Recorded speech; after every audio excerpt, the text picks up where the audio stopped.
सोलन के परवाणु के नरयाल में स्थित एक उद्योग में दाढ़ी मूछ ना काटने पर नौकरी से निकाले गए 80 कामगारों को लेकर शुरू हुआ विवाद अब सुलझ गया है।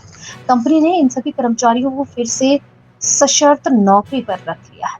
कंपनी की शर्त के अनुसार जो कामगार अपनी दाढ़ी मूछें नहीं कटाएगा, वह कंपनी के नॉन कोर एरिया में काम करेगा। जो दाढ़ी मूछ काटेगा, वह कंपनी के कोर एरिया में काम करेगा। इसके लिए दोनों पक्ष तैयार हो गए। यह मामला उस समय सुर्खियों में आया था जब कंपनी ने 26 अप्रैल को करीब 80 कामगारों को नौकरी से निकाल दिया। हालांकि कंपनी में विवाद पिछले कई दिनों से चला हुआ था।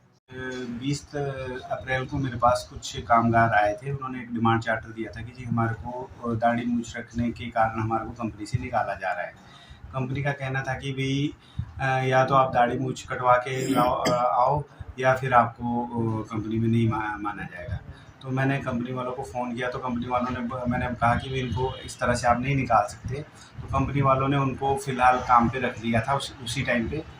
तो 25 तारीख को मैं इसी विषय पे उन्होंने जब कुछ वर्कर मेरे पास आए कि सर ये हमें तंग कर रहे हैं, तो मैं 25 तारीख को वहाँ पे गया था। तो 25 तारीख को मैंने दोनों पक्षों की बातें सुनी और दोनों को समझाया कि भई आप इसको आपसी सहमति से आपने उससे कर सकते हो, उसको सुलझा सकते हो। लेकिन पता नहीं कंपनी वालों के मन में क्या है कि उन्होंने 26 तारीख से इन कामगारों का गेट बंद कर दिया। तो फिर फिर वर्कर ने हमें एक लिखित में पत्र दिया कि जी हमारा जो है गेट इन्होंने बंद कर दिया। तो 30 तारीख को मैं दोबारा से फैक्ट्री में गया था और फैक्ट्री प्रबंधन से बात करी।